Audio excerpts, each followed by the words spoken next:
Well, first of all, good afternoon. Welcome along to Manx Radio's Mannin Line for, where are we? Are we at a Wednesday or Tuesday? I don't know where we are. Tuesday. It's Alex sitting in for Andy through until the end of the week. It's an open line through until 1 o'clock. What would you like to talk about? Well, yesterday the topics were pretty much dominated by the Lord Street bus station sites, and that's quite ironic considering it will dominate the skyline at 12 stories high. But I did say on the programme yesterday we'd like to hear from Rob Collister, and we have done. What do you think of his response? Also, the Horse Trams, more people lending their voice to the argument, telling the Department of Infrastructure basically to get on with it and keep your promise. And as we've heard in the news this morning, the bed capacity levels at Noble Hospital is exceeding the industry-recognised safe levels. We were talking in the last couple of days about that story, about how we've seen the reduction in the number of beds at Noble's Hospital over the years, and it's continued to reduce under Manx care. And we heard from Theresa Cope over the weekend. Well, the Health Minister, Claire Christian, has admitted this morning in Tynwald, responding to an urgent question, that the bed capacity exceeds the industry-recognised safe levels. But she insists her department is committed to addressing the concerns raised by doctors. Does that fill you full of confidence? Or do you think that's just been fobbed off by politicians once again? And will things improve? Because it seems to be not another day goes by when there is an issue with Manx care. And are you noticing any improvements? It's great to see what figures are on paper and hearing politicians waffle on in the chamber.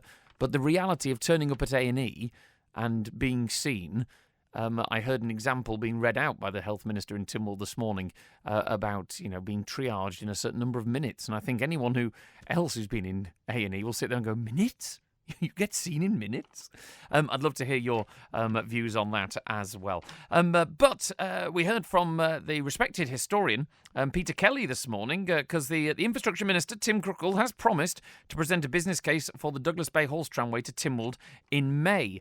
This is, of course, a business case for additional funding because it was originally given the funding to do the horse trams for the full length of the promenade, and then the DOI went and de-scoped it and spent the funding on something else without a fresh Tynwald vote. However, a motion in today's sitting from Sarah Maltby will ask for that business case to be brought forward to April. Now, last month, the prominent heritage campaigner Charles Gard published a video criticising the government and also the members of Tynwald for dragging their heels over work to fully reinstate the tramway along the full length of the promenade. Since then, there's been quite a snowballing effect. There's been over 90,000 views of the video online, lots of other people adding their voices to the calls to see the tram lines reinstalled and finished between Broadway and the Sea Terminal. And the latest is that of the Isle of Man Victorian Society, of which Peter Kelly is a founder. Needless to say, the Victorian Society is interested in the horse trams because they are Victorian. We were very concerned when they stopped off at Broadway because we were all told it was going all the way through.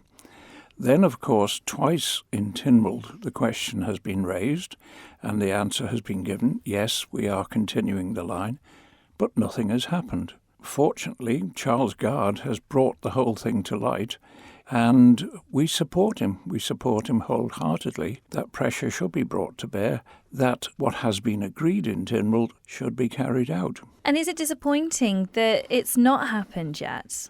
Oh, well, yes, it is disappointing. I mean, there's a question coming up trying to bring forward a working case for it. But it would be so easy for the retiring House to say, oh, yes, we'll do it. But then nothing. So there has to be pressure brought to bear. And has the shortened tramway had an impact on the number of passengers coming onto and using the horse trams? Well, yes, Charles Gard quotes figures that when the last time the tram ran the full length of the promenade, there were 68,000 people who used it during the summer season. And he says it's now down to round about 40,000 because, of course, we're getting all these cruise liners coming in. Not everyone on the cruise liner will then jump on a coach and be taken to the Grove Museum or Cregnish. There are those who like to wander around the town. But, first of all, they don't even see the horse trams. And secondly, if they did know about them, they've got to take themselves all the way along the prom to get on. And if the horse trams were down at the sea terminal, which they used to be, then it's bound to have increased passenger traffic as a result. And of course, this year as well, it's quite a significant anniversary too, isn't it? So does it feel like it's a shame that the full tramway is not going to be in place for that anniversary? Absolute, yes. It's an opportunity missed. 150 years ago, they dug the first sod. A little ceremony took place over the far end of the promenade, and within 2 months, I think, the tramway was there at incredible speed. And I have suggested that, in fact, even if they don't get going, which they won't because they'll have to have tenders and road closures and all sorts of things, that the least they could do, they've got this swathe of grass now going where the track is to go. And on the day, on the 150th, how nice it would be if they had somebody special to dig the first sod. That's a very good point. Thank you very much, Peter Kelly there, who, of course, is the founder of the Isle of Man Victorian Society and well-respected historian on the Isle of Man. And, do you agree with Peter? Who should dig the first sod? Okay, I can imagine that there are officers within the DOI who are patting themselves on the back and rubbing their hands at the fact that still we've not managed to actually get this sorted and that they've managed to cut it back. But if we are trying to attract cruise line passengers to come and see what it is in the Isle of Man, surely in its 150th year, we should be showing off the world's only original horse tramway. Doesn't mean anything to us. The people in Blackpool don't care about their tower. They don't go and visit it on a regular basis. The tourists do. So, if we're going to make money out of our heritage and attract people here, isn't it about time that finally we got some honesty from politicians and government and they can keep their promise? Get in touch. Let me know. Or are you happy with the halfway horse trams? It's given us something to talk about for a few years, let's be honest. Wilf is on. Now, interestingly enough, Wilf wants to talk about Douglas rather than Ramsey. Hello, Wilf. Well, yeah, it's just my curiosity. Go on then. Could you tell me again how many flats there are in this new complex? I can. I can tell you it's 85 apartments and there is private parking for 94. So there's only 94 car parking spaces. For 94? Yes. Right, well, to my way of thinking, that's no use at all. Because unless they're single-bed flats, are they single-bed or the normal flats, 2 people? To be honest, I don't have the details here. It's just residential apartments. So, yeah, it could be one person, could be right. two. I imagine it'd be a mix. Right, well, if it's 2 persons, that's a car each. Mm. Now, what they're talking about now, 90 parking spaces, not enough for the people that's going to live there. Mm. Now, the other thing was, it's also a cinema. Yes. And I think they said either 90 or 70 car parking spaces for the cinema. Mm. Well, where are they going to all go? Well, this is it. The original, the current approved scheme doesn't include a multi-storey car park, but some earlier proposals for the site did. And do you feel that this is a case of that, well, the developer's seen, well, I'll tell you what, I can make more money out of putting more apartments there than just car parking spaces. So they've possibly turned around and gone, well, no, it's got the minimum we need, that's it, and I'll make more money out of it. Well, the whole thing is, you've got to cater on the Isle of Man for the motor car. Mm. Because everybody of the right age has a motor car. And as soon as the kids get old enough at school, they want a motor car. So we got it's parking is a big problem, no matter where you are. Well, also, even in Ramsey, we've got free parking, but come the weekend, there's no parking. Yeah, you can't move. I mean, Wilf. Also, recently we've seen the quite frankly chaos. I think anyone who drives into Douglas on a daily basis spits blood at the DOI at the moment because we've got road closures on Quegg Road. Obviously, we've got the bus strikes and traffic around the Lower Douglas area, Lord Street area, is at gridlock, and it's made even worse that the steam packets Manxman comes in, the largest ship we've ever had, and deposits a huge number of vehicles at rush hour into that area. And now we're going to have an apartment block right in that area with a further, 90 cars. Surely exactly. the number, we're going to have gridlock, aren't we? Well, I would have thought so. It's bad enough in Ramsey at shopping time, weekend. So I don't know what it's like in Douglas, I can only go by what I hear on the Mannin Line. So, Will, how many stoppages and things. What do you think then of Rob Collister's response that actually this has been undeveloped for 20 years, it's an eyesore as it is now, so this is our best chance, so whether we like it or not, whether it's okay. we just go ahead, no matter what? Well, no, because he hasn't thought about it. You've got to think about the motor car. You've got to have somewhere to put them. And there isn't enough parking to put 2-bed flats. When they've all got a car each, there isn't enough in the complex to cater for the parking for the complex, apart from the cinema. Mm. They don't think about these things. Ridiculous. You must have parking for everybody that lives there. Well, surely this has been dealt with in the planning. You've been through planning processes. Well, it's not, No. What did it say? It's 90 for 60 flats or something. 94 car parking spaces for 85 flats, and that's just for Well, residents. there you go. It's nowhere near enough, is it? Yeah. You've got one and a pram, maybe. That's not good. It's a good point. All right, Will, thanks very much for your call. Hope you're keeping well. Okay. Cheers, boy. Thank you. Lovely to hear from Wilf there. And yeah, is that a problem? Because no one seems to. It's like when you're trying to get on board the Manxman. No one in the DOI contemplated that now we've got a ship that carries more cars than ever before, that there isn't space in the harbour to actually marshal them all. Have you noticed that? And in the evening when the Manxman comes in, it does it around about rush hour and deposits hundreds of cars when it's a full sailing into the middle of the Prom and Lord Street, where it's already gridlock, and we're going to build an apartment block there with 85 apartments and only 94 car parking spaces. Speaking of that, thank you very much also to Kelly, who got in touch with me about the car park site in Lord Street bus station, and it's interesting because it's of course not the first application for that site, and there is a company that's claiming damages of up to 90 million against the Isle of Man government. Now, this story was out last year, and we've not heard anything since. It's about the claim relating to an unsuccessful bid to develop the Lord Street bus station site, and it's by Sondica Group. And it was an unsuccessful application, and it states that the amount claimed from the Department of Infrastructure against the Department of Infrastructure is more than £50 million. This dispute goes back to 2015 when the DOI invited expressions of interest for the former bus station site. It was described as a unique development opportunity, and this group put together a tender for the development, and that design saw a Marriott Courtyard Hotel, a 4-screen cinema, a Marco Pierre White New York Italian restaurant, a Winter Gardens, new bus station facilities, and a multi-storey car park, along with 9 apartments and 55,000 square feet of office space and small retail units. It was placed on a shortlist of 3 for the preferred bidder.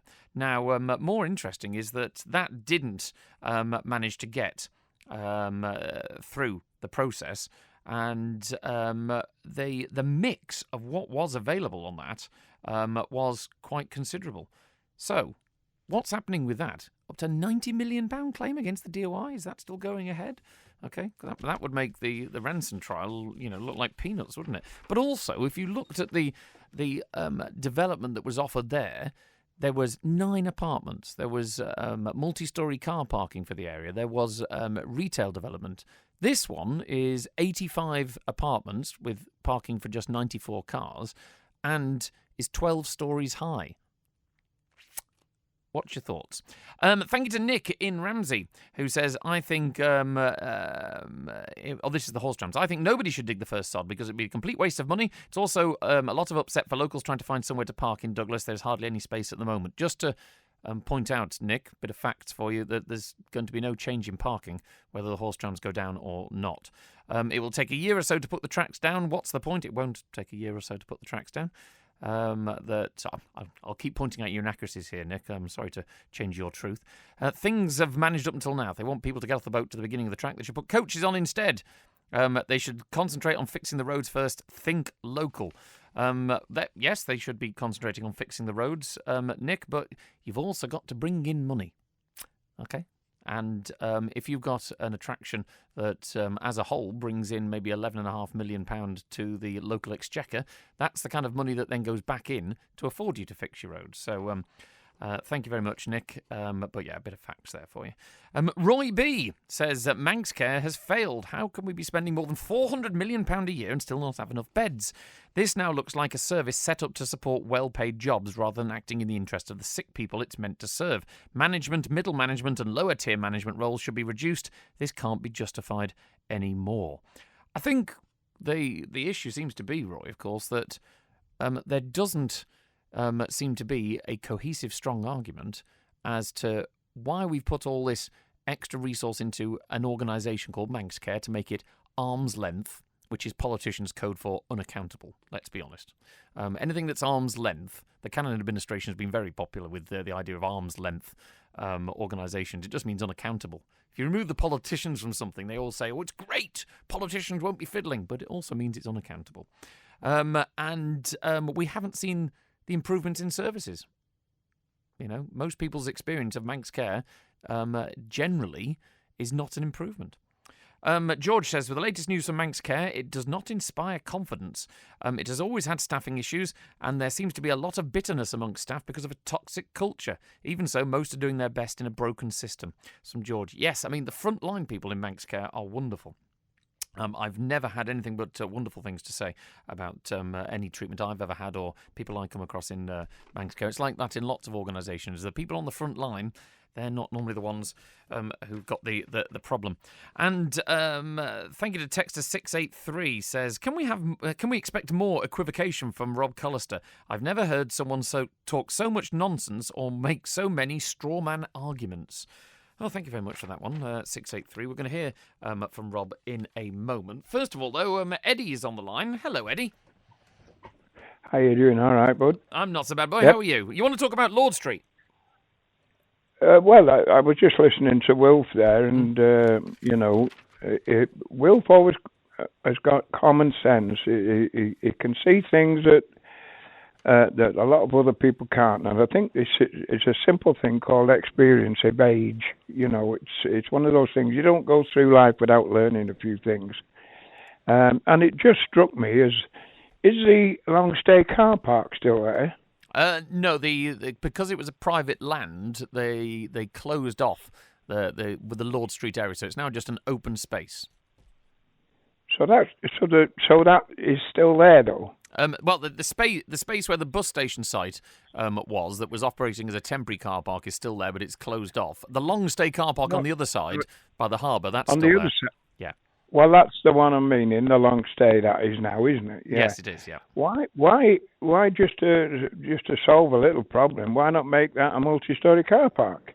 Well, it's a good point, to be honest, Eddie. I mean, it would obviously take funding. It's owned by government. I mean, years ago when I worked at the Steam Packet, there was a proposal to put something like an 8-storey glass office building all across that when Sea Containers owned it, and it never happened. And because it was originally Steam Packet land, but now it's government owned. It could be a multi-storey car park. I suppose someone would have to basically put the money in. Well, if you want these things to go ahead, you know, and like Wilf said, there's very few people in government these days who do any thinking, in my opinion. But if you think these things ahead, you're never going to get rid of a car, whether it be an ordinary car or an electric car. People who want to go in the cars, and you've got to have somewhere for them to park. So start thinking about where you're going to put the cars as well as these developments, because they're both going hand in hand, like Will said. It's dead simple, isn't it? What do you think, though, Eddie, of the fact that politicians, and you know, it's quite obvious to everyone on the outside, there's obviously some kind of pressure from within the DOI of people who love us all get on our bikes, which is why we spent an absolute fortune on active travel strategies. Do you not think the reason they're making it so difficult for us to park our cars is that they all want us to get on bikes and cycle everywhere? Well, that'll never happen, and everybody knows that. I mean, we don't have sunshine all year round, do we? Our winters are quite blowy and wet, and I don't think I'd want to be on a bike. Once you get to a certain age, anyway, Yeah. you see all the old age pensioners riding around on bikes. Yeah, I can see that. Yeah. I'm actually surprised that this government is still in. I thought by now there'd have been another no confidence in them because, every time I listen to the Mannin Line at the moment, it's just another mess they've made. It's crazy the way they're still all in there. They won't be in the next one, will they? A lot of them. Well, it's obvious. So the interesting thing is, Eddie, that everyone says this about government. So when it comes to putting your X in a box, people naturally don't, en masse, go for the unknown. So a lot of them, it's always a better the devil you know, even if they are, as you would say, making a mess up of it. It's interesting when you get to elections, you don't find that people, no matter what their record is, that people just don't stray away from it. I think you might find it be a slightly different one this September. I think some people would vote for the village idiot if you stood. Yeah, but I'm not standing, Eddie, but thanks very much for the vote of confidence anyway. Cheers, Eddie. Lovely to speak to you. But it's always good to speak to Eddie there. And we were talking about Rob Collister. I did say yesterday on the programme, come on, Rob, respond if you're listening. We want to hear from you. And in fairness to Rob Collister, who's the chairman of the planning committee, MHK for Onken, he did get in touch with us. He says, yes, I'll give you my response. And this was all about the redevelopment of the Lord Street bus station site and how he said he couldn't support just leaving it derelict any longer, and he thinks it's going to replace an eyesore with economic activities, jobs and a renewed sense of pride. Being the chair of planning is probably one of the most difficult roles an MHK can undertake because everything is done publicly, everything's done where everybody has an opinion. But if you actually look at this particular site, it has been laid empty for over 20 years. It is not an easy site to get developed. I personally believe the plan that's currently being proposed is better than the 2018 plans that were approved. However, there are elements of this that I don't agree with, but I think overall we'll start to see change within our capital that's desperately needed, and we'll start to see investment. We also have to remember that this particular site, if it does come to fruition, will bring real measurable economic benefit to the island, and that includes construction jobs, apprenticeships, long-term employment opportunities. And we also have to remember it will bring in, tax revenue for the island government as well, which is much needed. Obviously, there's questions around affordable housing. And one of the things that the planning committee did yesterday was to seriously look at this gross development value. It was right to bring that down to 17.5%. And I'm hoping by doing that, we will actually achieve the commuted sum that this application should pay. And that may not be invested in this particular project, but that money will be very much well used in other parts of the island to deliver the affordable housing that the island needs. As I say, this has all got to go through subject to an appeal and possibly a petition of dolens. We don't know what's going to happen, so I do have to be careful. But what normally happens is the fact is it's got 19 conditions attached to this application. There's also what's called a Section 13 agreement.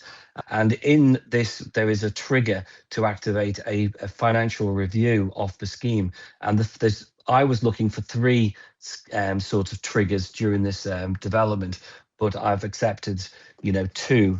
And one of those will be an early review, and that trigger will be activated if there hasn't been substantial development within 2 years. And the second one will happen at a later stage in order to ensure that we are trying to get the commuted sum that this scheme should pay. And that would be triggered when 75% of the residential units have been sold, let or occupied. If this site was easy to develop, it would have been done 20 years ago. It is probably going to be the highest building in the capital. But if you go back over 200 years, at some point, the capital of our island has had to build something which is seen as the tallest building within it. I'm not happy with parts of it, but I think overall, this is a great scheme. There we go. Rob Collister, MHK, who is the chair of the planning committee, making what sounds like a very political argument for planning. I mean, we discussed this yesterday. Does that set a precedent Because normally you have to fit into policies that have been laid out in legislation, which planning officers will advise you on and things like this. And it's very much sounding that this is almost a political negotiation. You know, I wanted 3 points, but I settled for 2. And you sit there going, is this the way that planning is operating in terms of big developments? Is this what we need to ensure we get investment on the Isle of Man? And yes, buildings get taller. Are you happy with the look of this one? Maybe it's the heart overhead thing that, we could have a 12-storey building that at some point, I think the nearest comparison we can make is King's Court in Ramsey. At some point, someone thought that looked good. And I don't think I found anybody in recent memory who will turn around and say that the swathe of redevelopment on Ramsey Promenade in the 60s, early 70s, were improved the look, okay, in terms of the style of construction. But I'm willing to have your comments. So 66 13 68. We're going to chat to Paul, who's not a fan of the horse trams, after this. Most builders start with a hammer and saw. Manx Construction start with ideas and imagination. For new build, extension or home office, Manx Construction offer full service from planning to completion. Call Tony on 452 688. Simply income protection from Kestrel Insurance. A choice of benefits. Simple underwriting and peace of mind with a regular income for up to 2 years if you're unable to work due to illness or injury. Kestrel Insurance is registered with the Isle of Man Financial Services Authority. Manx Solar Electrical offer wise solar and heating solutions for home and business. We're the Isle of Man's trusted experts in solar panels, Tesla battery storage and energy-efficient heat pumps, helping you power your home sustainably and save money. Call 66 5800 or visit manxsolarelectrical.com. Come to Manx Solar Electrical. Our island's energy reimagined. When you want the best. Need help with your business finances? Nicola Bowker & Co. has helped hundreds of businesses achieve a firm financial footing. Here to guide you to financial success. Contact Nicola Bowker, accountants and tax advisors to businesses on the Isle of Man. Stock arriving weekly at Ramsey Garden Centre. Discover potted spring bulbs, summer bulbs, seed potatoes, onion and garlic sets, wildflower seeds, sweet pea, microgreens, plantable biodegradable pots and propagation essentials. Grow smarter, greener, season after season with Ramsey Garden Centre.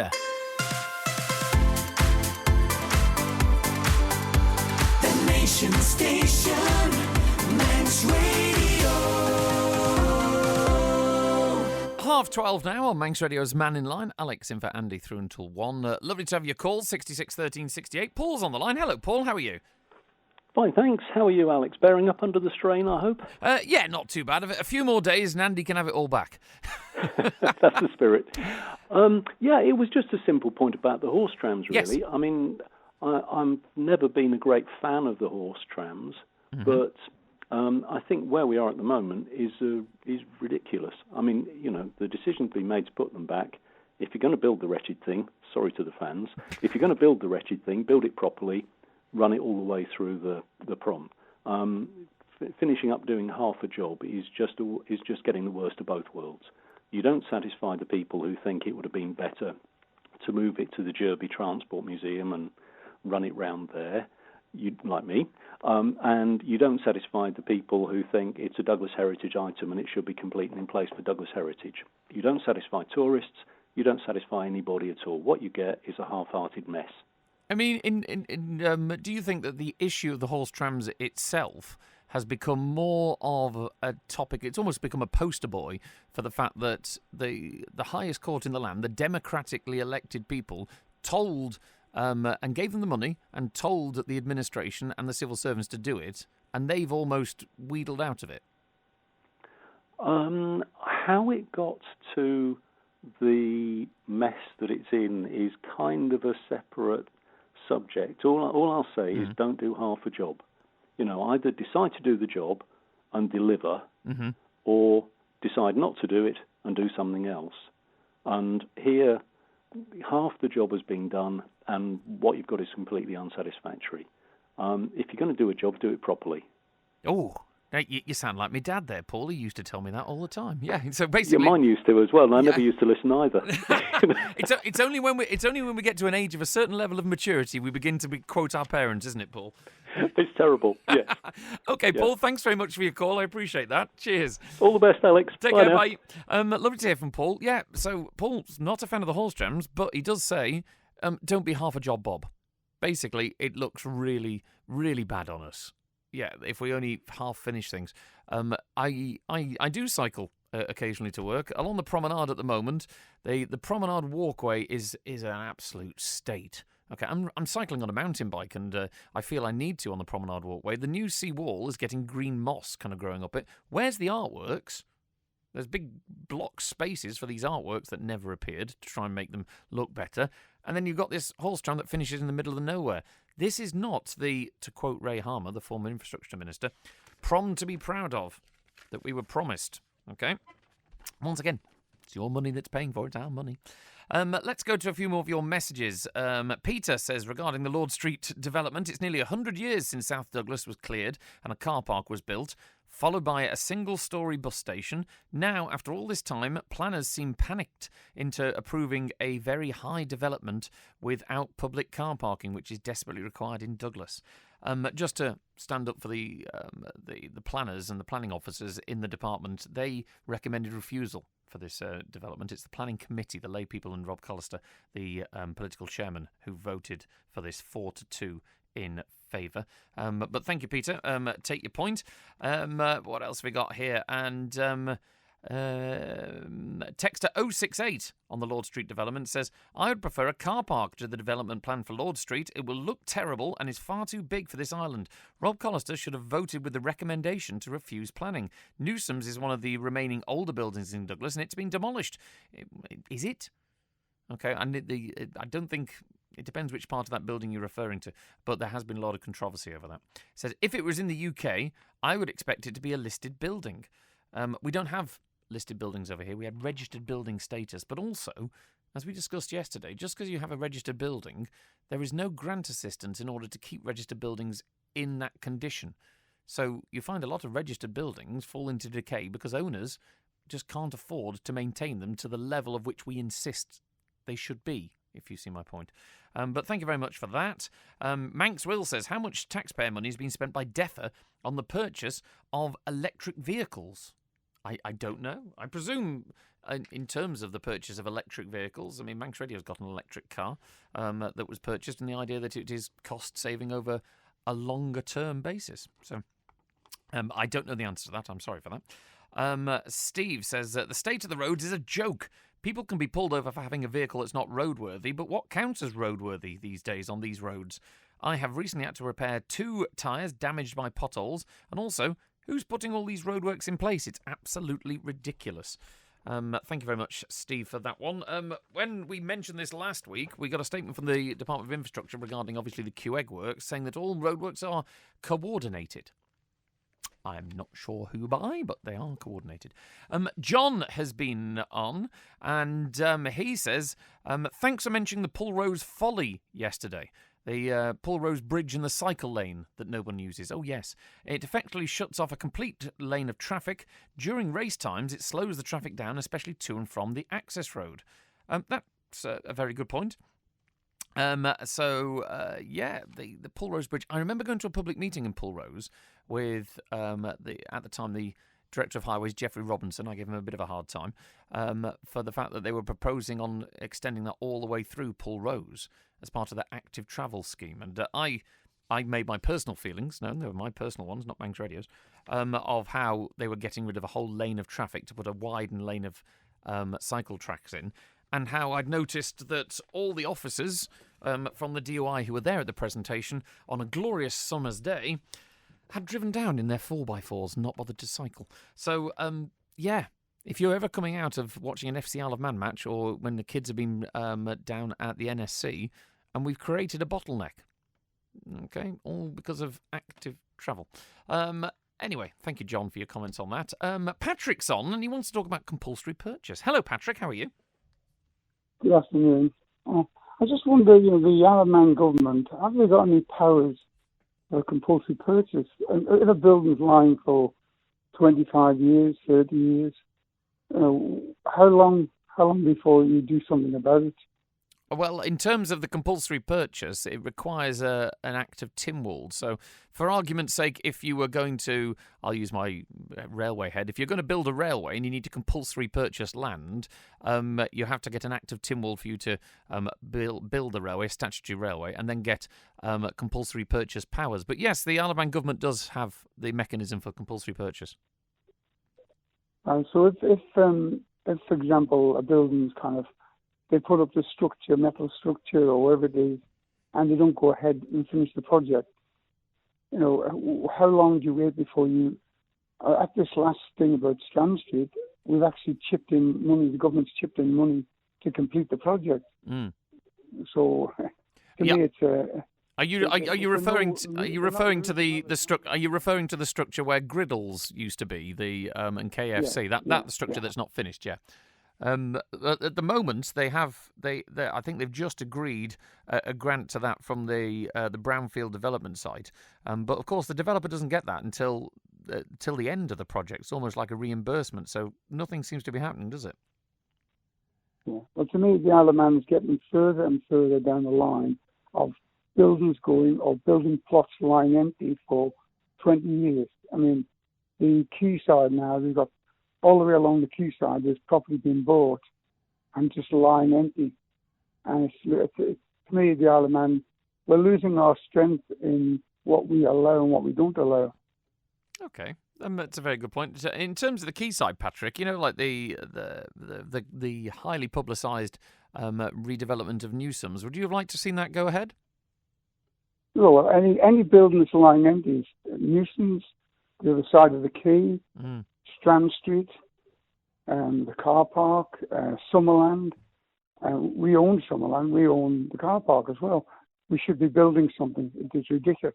This government now, I can see why people this next election are going to vote people out.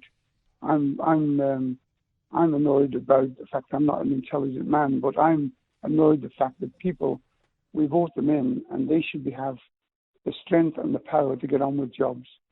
I think as you say, Horse Trams, for example, I'd say that was ridiculous. A one-line track down the promenade, change the horse at the other end and back along the promenade. It's a no-brainer, and they couldn't do that. It's just ridiculous. Okay. Thank you very much for your call, Patrick. I really appreciate that. And we've done a bit of research on this. Yes, there are compulsory purchase powers on the Isle of Man. It's not a blanket power to take any dilapidated building because it's run down. For ordinary or dangerous ruinous buildings, the main legal route is normally enforcement. So local authorities can require works, they can take emergency action or require demolition. Compulsory purchase does exist in more specific cases, including registered buildings in the needs of repair under the Town and Country Planning Act 1999. And in terms of land, it's in house clearance areas under the Housing Act 1955. That's quite an old piece of legislation. So, short answer is yes. There is compulsory purchase powers, but it's not just a general shortcut in terms of getting your hands on buildings and derelict buildings and doing them up. Anne is on, and she wants to talk about Lord Street. Hello, Anne. How are you? Oh, hello, Alex. Yes. It would appear that almost everyone is against the Lord Street development, but we have to remember that the powers that be will always impose their will on the rest of us, and the people who are almost always wrong about almost everything will always have their way in the end. Right. So, I presume then that you also feel that the current proposed building is not for Douglas. Yes, having seen 12-storey buildings elsewhere and how they're ruining the waterfront in Liverpool, I think it would be an absolute disaster. Are you without giving away too much personal info, are you a resident of the Douglas area? And is it something that's going to? And what do you feel should go there? Well, I think the idea of a multi-storey car park on the other side of the road might be a good idea, and I don't know what should go there, quite honestly, but I think we've already got 2 cinemas. It's the car parking. I think Wilf was absolutely spot on with the car parking. It's bad enough now, and to add all these things is just asking for trouble. And I presume by your initial comments that you don't really have much faith in the democratic system over here. I do not. I think if every single person on the Isle of Man objected to this, they'd still go ahead with it. And do you feel that maybe, and there was a point made on a different topic by Michelle Haywood in Tynwald this morning, that do you maybe feel that because we are all against it, we might not have the more in-depth knowledge, and the people who've got all the knowledge about the economic benefits and how it's going to help behind the scenes have made a decision which, whilst might be unpopular, might be in our best interests. Do you believe that train of thought? No, I don't. I believe Wilf. I think Wilf should be in charge somewhere, quite frankly. Okay. Well, we can ask him to stand. Would you? Problem is, you live in Douglas. You see, you wouldn't be voting for him in Ramsey, would you? So, would you want Wilf for chief minister? I think so. Yes, that would be quite a good idea. and Howard, and Julian. So basically, we could just forego the general election and just put all the Mannin Line regulars in charge of the island come September. What do you think? Yeah. Well, I think it wouldn't be a bad idea to consult some of these older people now and again, because they have the experience. They know things. They know about tidal drifts and things like that these people straight out of university who know everything about everything just don't know. Well, it's a good point. Lived experience. What's it? The University of Life, they call it, isn't it, Anne? That's right. Yes. Yes. Well, lovely. Yes. Thank you very much for your call on that. I appreciate that. Okay. Bye. Bye-bye. Yeah, Anne might have a point, let's be honest. When it comes to knowing everything on paper, it's why I always like to wind up friends of mine who are accountants, because, you know, that pound, shilling and pence, it looks great on spreadsheets, but it doesn't transfer into real life. And I think Anne's point there about Wilf and others is that if you've lived life, you get experience. And I remember having many conversations with my late dad about this. And I was, you would be unsurprised to know, always the gobby one who thought he knew everything because, you know, I'd learnt this and I'd learnt that. And he would turn around and go, well, with the benefit of experience, you'll get that. And now, as a father myself, I know exactly what he was on about. Thank you very much to Texter 042, who says, what's happening with the old Lord Street public housing flats? As I've been stuck in traffic a lot lately looking up at them. Yeah, I know what you mean. Well, the latest response I can give you is that the confirmed update is Douglas City Council put the old Lord Street flats up for sale in November 24. They said in February 25 that it had accepted an offer on the site subject to contract. And the council has said that the details are commercially sensitive at this stage, with more information to be released once a contract was completed. But there is no... I can't confirm that a new public announcement the sale is completed or redevelopment work has started. So, as things stand on the publicly available record, the site has been sold in principle, but there's no timetable for demolition or rebuilding on that site. So I hope that's given you a bit of a helping hand there. Thank you very much to Alf, who dropped me quite a lengthy email with photos and everything. And this is his concern on a completely different topic, over the future of a 200-year-old Tremode Dam and the River Glass. He says, I want to bring your attention to a matter concerning Tremode Dam. It's located at the back of Tremode Industrial Estate in Douglas. It's adjacent to the Castlewood Farm in Braddon. And the dam is supplied by a sluice connection from the River Glass, which, of course, is a designated river. It's how we get half of the town's name, the city's name. It says, over recent years, sediment has accumulated at the sluice, preventing water flow to the dam, and during dry spells, it dries out completely, leaving extensive areas of exposed mud. When this occurs, all aquatic life is lost, including ducks, moorhens, herons, shags, and historical swans. For many years, this small lake has been a much-loved local amenity and wildlife habitat. Families regularly visit the site with children and grandchildren to feed the ducks and enjoy the surrounding wildlife, and it's also part of the local historic landscape and is believed to be around 200 years old. It says, my correspondence with the relevant government departments highlights a frustrating deadlock.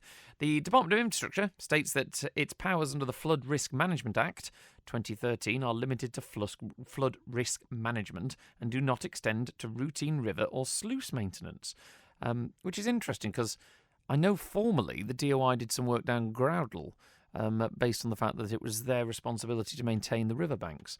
But I'd have to check up on that. The Department of Environment, Food and Agriculture has declined to intervene. Historically, responsibility for rivers and bridges rested with the former Department of Transport, which is now Department of Infrastructure. And during that time, the sluice area was cleared periodically to maintain water flow to the dam. Today, the practical results that no department appears to take responsibility for maintaining this section of designated river, leaving both the dam and its wildlife habitat at risk. My concern is if this situation continues, the dam may gradually deteriorate to the point where it's considered easier or safer to simply fill it in. And if that were to ever happen, a historic water feature and wildlife habitat that has existed for 2 centuries could be lost permanently. And, of course, once a site like this disappears, it cannot be realistically recreated. So thank you very much for that, Alf. Yes, with obviously an area that's got heritage, environmental and community value. Is it up to the DOI to be maintaining this river sluice and in other areas where we've got riverbanks?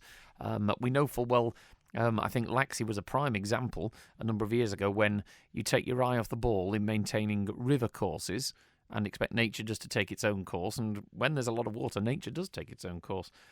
But is this another example of deferred maintenance from the Isle of Man government? I don't know. But thank you, Al, for bringing that to our attention. I'm going to chat to Rob in a minute. You can't put a price on keeping safe, but rest assured, you'll be happy, roadworthy and safe for a fair price at Quayside Tyre and Service Centre on South Quay Industrial Estate, where trained technicians go above and beyond to give you the best customer experience. With any service, they'll provide you with a video of any defects that need attention and will only carry out the work if you're happy. For a comprehensive range of services and more information, call 664417 or visit online. Is your shed roof in need of replacing and you don't want to pay a contractor? The solution is DIY Roof in a Box kits with full instructions and warranty from Rubber Roof Shop. For your roof in a box, call 49667. Getting to your ideal weight can be a journey full of ups and downs, dead ends and diversions. But at Kingsley Mooti, we can keep your weight loss journey moving in the right direction with dedicated support throughout from our in-house clinical team and treatments tailored to your specific needs. Start your online consultation today at kingsleymooti.com or call 625040 to book an appointment with our trusted team. Rated 5 stars by over 100 patients. Kingsley Mooti. Your health, our commitment. A great night's sleep got even better with Zed's Bedding Store. From quality Beldorm bed linen and mattress protectors, fleece and woven throws, to luxury duvets from the fine bedding company. Zed's Bedding Ramsey, next to Isle of Man Bank. When the Mannin Line's not on air, call Manx Radio to leave your opinion for broadcast on 682 631. A few more minutes left on Manx Radio's Mannin Line through till 1. We haven't even discussed the topic of how safe our island is, because the Constabulary are holding a talk tomorrow night about armed policing and how it's implemented here. It seems to be something that, whilst it is being sold to us as keeping our island safer, the more authoritarian atmosphere seems to be a little unpopular with people seeing effectively massed armed police in society being used a lot. So it'll be interesting to see the response on that if you go into it. And also, a former Chief Minister, Tony Brown, he's calling for the steam packet to allow alcohol to be served within the island's 12-mile territorial limit. Yes, you know the usual, the bar is now going to be served. The bar is going to be opened announcement. Well, Tony Brown thinks we should be allowed to actually serve alcohol within our territorial seas. There's more about that at manxradio.com. A couple more of your comments coming in, and Department. Paul in Mackle says if they put road wheels on the horse trams, they could go anywhere. Why bother with metal rails? I think you might have lost the point there on that one, Paul, but thank you very much for that. Steve, I can't understand why they want to continue the horse tram tracks. As a service, it's been losing over £400,000 a year, which is subsidised by taxpayers, and that doesn't seem right. Steve, as I mentioned before, it's about economic value. The TT loses money. The Villamarina and Gaiety Theatre loses money. Schools lose money. Manx Care loses money. It's about the economic benefit. And the last report from Sistra stated that the heritage railways, including the horse trams, bring in over £11.5 million a year. So that is why, Steve. Thank you very much to Ian, who says, I saw an articulated wagon this morning in Douglas carrying about 40 feet of ready-made railway track already laid on sleepers on a JCK wagon. Thank you for that, Ian? Yeah. It might be off to... I know they're doing a lot of relaying works on the railways over the winter, so it might be off to the steam railway. Who knows? And thank you very much to Len, who says, cars need car parks, harbours need marinas. When can we get a Ramsey Marina? Let's not bring that up. Crikey, not the Ramsey Marina. Not this point in the show. Robert's on, wants to talk about St. Patrick's Day. Hello, Robert. Happy St. Patrick's Day. How are you? I'm not so bad, fella. How are you? Are you going to be trying to split the G later on? No, it's more of a Johnny Vaughan on Radio X between 4 and 7 with a few monsters, but yeah, I know what you mean. What's wrong with listening to us? I don't know, going off to a competing radio station. Well, I mean, it's flavour, you know. Oh, right. Flavour. I will let you off. So, do you celebrate St. Patrick's Day? Have you got any Irish ancestry? I got a few. I went over to Northern Ireland. They had they stayed in Holyhead. So it was Hollywood, actually. It was Hollywood. Okay. And they stayed over there, but they're very much Protestant, you know, and remain so. We did have some ancestry a long, long time ago at the time of the transition over to a republic, and an uncle of my dad's went over to Ireland, but he came back, you know, so he transitioned and made use of both. Oh, right, but okay. yeah, I'm quite happy with St. Patrick's Day at the moment. I'm doing quite well. I'm looking forward to it, and I hope everyone's doing well. Brilliant. Thank you for that, Rob. Lovely to hear from Robert there. Wishing everyone a happy St. Patrick's Day. I think we'll finish on that note. Thank you for your company this afternoon. Also, a text in 696 says, if Tim Walters passed the horse trams running the full length of the prom, not once but twice, and money keeps getting spent on other projects, there needs to be accountability. Decisions should be followed through rather than delayed for years. There is a concern that responsibility keeps getting passed around, especially with it being an election coming up. Thank you very much for that one, 696. And Fran says, if the cinema at Lord Street doesn't make any money, would it then be converted into more apartments? I'd imagine there would be conditions on it, Fran, but I suppose you can convert anything into anything if you have the right permissions. Thank you very much for all your texts and communications and phone calls. It's been lovely chatting with you. Christy D is up next with 1 to 3. Thank you to my producer, Chris Quirk. I've been Alex Brindley. I'll be back tomorrow at midday. Take care. Ta-da.